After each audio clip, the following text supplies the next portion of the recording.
Assalamualaikum warahmatullahi wabarakatuh. Baik, di sini saya akan menjelaskan materi mengenai rasio activity dan rasio profitabilitas. Sebelumnya, perkenalkan nama saya Nurul Ilmi dengan NIM 1057111299920 kelas FM 20C. Sini saya akan menjelaskan materi 10 dan materi 13, yang dimana rasio aktivitas merupakan rasio yang digunakan untuk mengukur efektivitas perusahaan dalam menggunakan aktiva yang dimilikinya, atau rasio ini digunakan untuk mengukur tingkat efisiensi pemanfaatan sumber daya perusahaan. Rasio aktivitas terbagi menjadi beberapa, yaitu perputaran piutang, yang dimana rasio ini merupakan rasio yang digunakan untuk mengukur berapa lama penagihan piutang selama satu periode, atau berapa kali dana yang akan ditanam dalam piutang ini yang berputar selama dalam satu periode, yang dimana rumusnya yaitu penjualan kredit dibagi rata-rata piutang. Nah, untuk mencari rata-rata piutang ini kita menambahkan piutang awal dengan piutang akhir, kemudian dibagi dengan 2. Selanjutnya yaitu perputaran persediaan. Perputaran persediaan itu rasio yang digunakan untuk mengukur berapa kali dana yang ditanam dalam persediaan ini yang berputar dalam satu periode. Rasio ini juga dapat menunjukkan berapa kali jumlah barang persediaan diganti dalam satu tahun. Semakin tinggi rasio ini, maka menunjukkan perusahaan bekerja semakin efisien dan likuid persediaannya semakin membaik. Demikian pula apabila sebaliknya perusahaan bekerja secara tidak efektif atau efisien, maka barang persediaannya akan menumpuk dan akan mengakibatkan investasi dalam tingkat pengembalian yang rendah. Nah, rumus untuk perputaran persediaan ini yaitu penjualan dibagi dengan persediaan. Kemudian perputaran modal kerja. Perputaran modal kerja ini digunakan untuk mengukur atau menilai keefektifan modal kerja perusahaan selama periode tertentu. Artinya, seberapa banyak modal kerja berputar selama satu periode. Rumusnya yaitu penjualan bersih dibagi dengan modal kerja. Selanjutnya yaitu fixed asset turnover, yang dimana rasio ini digunakan untuk mengukur berapa kali dana yang ditanamkan dalam aktiva tetap yang berputar dalam satu periode. Dengan kata lain, rasio ini digunakan untuk mengukur apakah perusahaan sudah menggunakan kapasitas aktiva tetap sepenuhnya atau belum. Rumusnya yaitu penjualan dibagi dengan total aktiva. Terakhir yaitu total asset turnover. Total asset turnover ini digunakan untuk mengukur perputaran semua aktiva yang dimiliki perusahaan dan mengukur berapa jumlah penjualan yang diperoleh dari tiap rupiah aktiva. Rumusnya yaitu penjualan dibagi dengan total aktiva. Nah, kita masuk pada perhitungan rasio activity. Untuk yang pertama, perhitungan perputaran piutang receivable turnover saham PT Akasa Wira International Tbk tahun 2021 dan 2022. Untuk penjualan kredit, kita bisa lihat pada laporan laba rugi, yang dimana jumlahnya pada tahun 2021 yaitu 185,280 sedangkan tahun 2022 yaitu 294,249. Nah, untuk perhitungan piutang awal ini kita lihat pada laporan posisi keuangan yang dimana piutang usaha ditambah dengan piutang lain-lain, yang dimana nilai dari piutang usaha ini 162,895 dan piutang lain-lainnya itu 2,878, maka menghasilkan 165,773, dan pada tahun 2022 yaitu 185,454.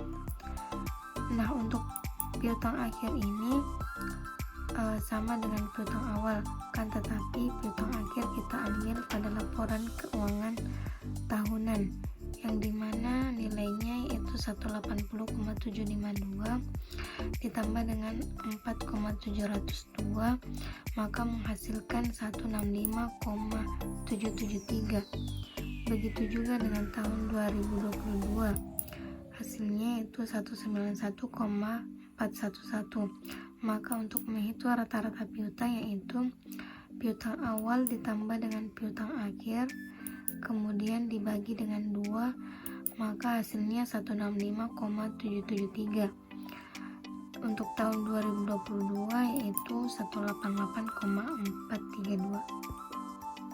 Nah, kita masukkan rumus sama dengan penjualan kredit dibagi dengan rata-rata piutang, hasilnya 1,117,672, sedangkan pada tahun 2022 yaitu 1,561,561. Kita masuk pada perhitungan kedua yaitu perhitungan perputaran persediaan atau inventory turnover pada saham PT Akasa Wira International Tbk.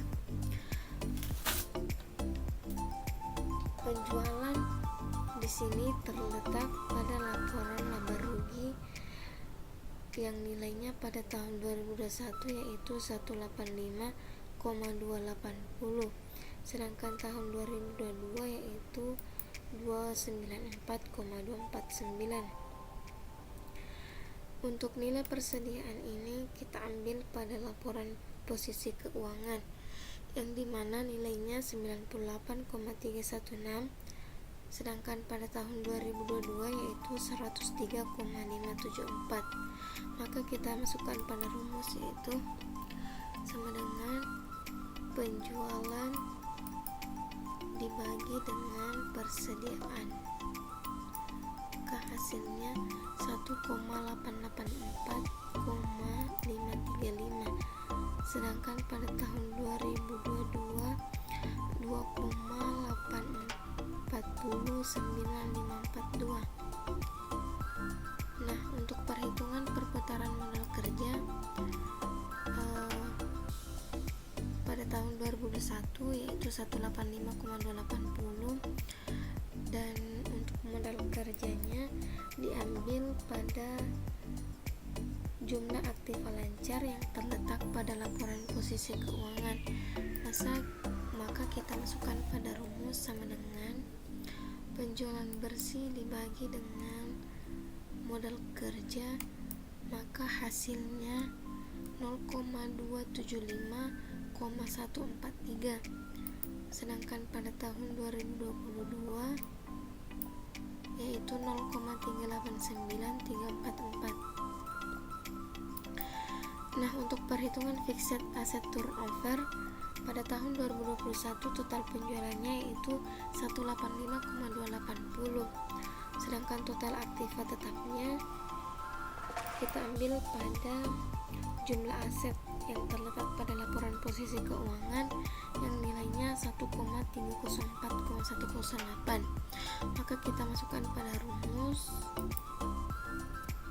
sama dengan penjualan dibagi dengan total aktiva tetap, hasilnya 0,142,074, sedangkan pada tahun 2022 yaitu 0,275,143. 0,213,098. Nah, kita masuk pada yang terakhir, yaitu perhitungan total aset turnover. Untuk penjualannya pada tahun 2021 jumlahnya 185,280, sedangkan total aktifanya diambil dari jumlah liabilitas dan ekuitas dari laporan posisi keuangan yang nilainya 1,304,108. Maka kita jumlah sama dengan penjualan dibagi dengan total aktiva, maka hasilnya 0,142,0774, sedangkan pada tahun 2022 yaitu 0,213098.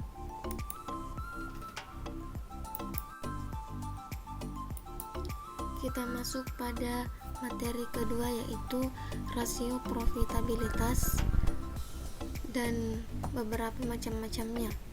Rasio profitabilitas adalah rasio yang digunakan untuk mengetahui besarnya tingkat laba yang diperoleh perusahaan dalam satu periode, dan juga untuk mengetahui posisi laba perusahaan tahun sebelumnya dengan tahun sekarang, serta untuk mengetahui perkembangan laba dari waktu ke waktu. Menurut Fahmi 2012 menerangkan bahwa rasio ini digunakan untuk mengukur efektivitas manajemen secara keseluruhan yang ditujukan oleh besar kecilnya tingkat keuntungan yang diperoleh dalam hubungannya dengan penjualan maupun investasi. Semakin tinggi rasio profitabilitas, maka semakin tinggi kemampuan perusahaan dalam memperoleh keuntungan. Yang pertama, rasio margin laba. Rasio margin laba digunakan untuk mengukur persentase sisa penjualan setelah perusahaan membayar harga pokok penjualan, serta menggambarkan indikasi efisiensi operasi perusahaan dan penetapan harga jual. Rasio ini membandingkan antara laba bruto yang diperoleh perusahaan dengan tingkat penjualan yang dicapai pada periode yang sama. Rasio ini juga mencerminkan laba bruto yang dicapai dari setiap rupiah penjualan sehingga semakin besar nilai rasio, maka semakin besar pula kemampuan perusahaan memperoleh laba bruto. Rumusnya yaitu laba sebelum pajak dibagi dengan pendapatan usaha. Untuk rasio margin laba neto digunakan untuk mencerminkan kemampuan manajemen untuk menghasilkan laba neto setelah harga pokok penjualan, beban operasi, beban lain-lain, dan pajak. Rasio margin laba neto merupakan perbandingan antara laba neto sesudah pajak dengan penjualan. Rasio ini juga menunjukkan besarnya laba neto yang dapat dihasilkan perusahaan dari setiap rupiah penjualan, yang dimana rumusnya yaitu laba neto dibagi dengan pendapatan usaha. Yang ketiga yaitu hasil pengembalian investasi. Hasil pengembalian investasi ini menunjukkan produktivitas dari seluruh dana perusahaan, baik modal peminjam maupun modal sendiri. Semakin besar rasio ini, maka semakin baik.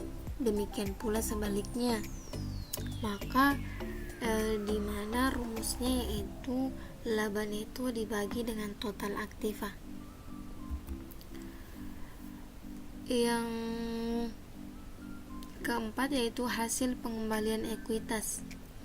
Hasil pengembalian ekuitas ini mengukur laba neto sesudah pajak dengan modal sendiri, sehingga menggambarkan efisiensi penggunaan modal sendiri.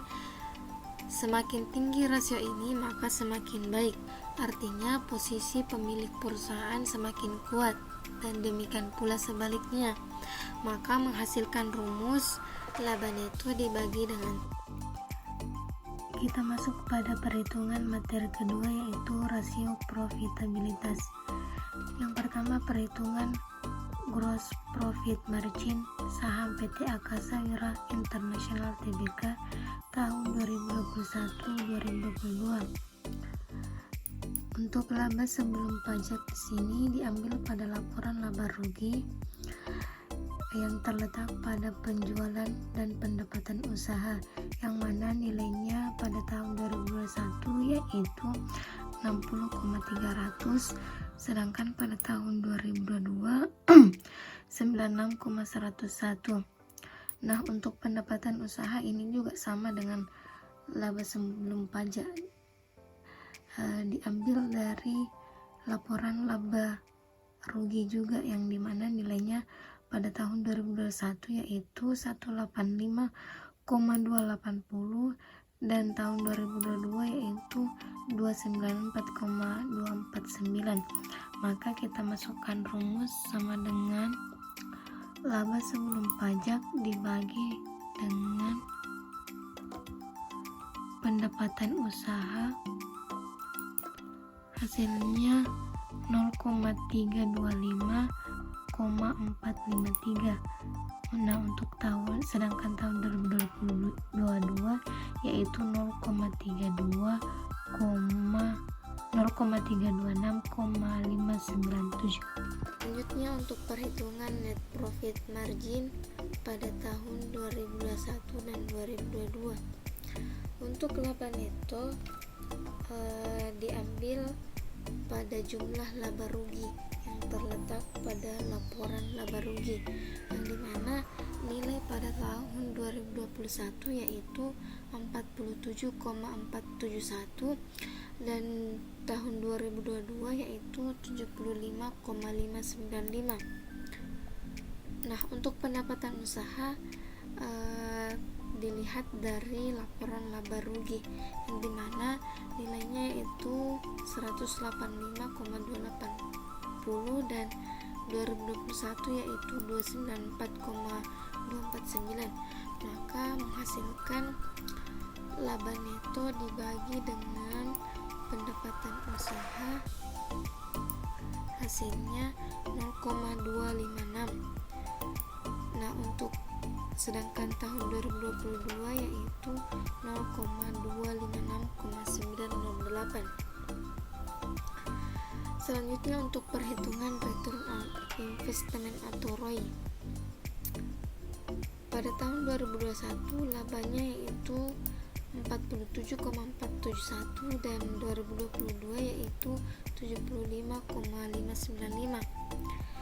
Nah, untuk total aktiva ini diambil dari laporan posisi keuangan yang terletak pada jumlah aset, yang dimana pada tahun 2021 yaitu total aktivanya 1,304,108 dan pada tahun 2022 yaitu 1,380,815.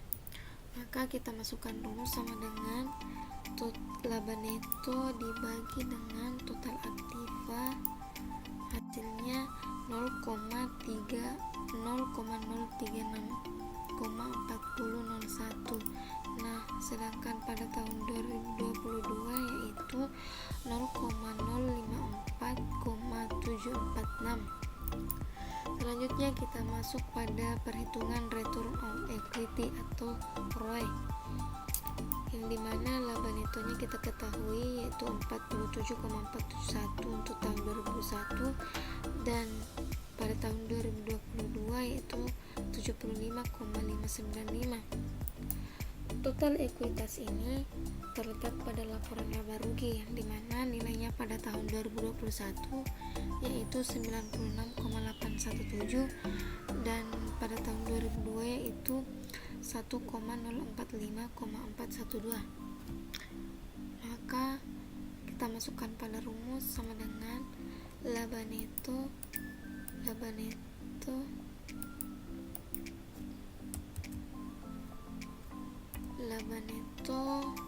dibagi dengan total ekuitas, maka hasilnya 0,048,948.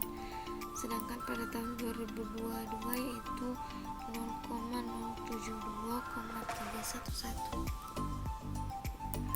Sekian materi yang sempat saya paparkan, kurang dan lebihnya mohon dimaafkan. Billahi fisabilillah, fastabiqul khairat.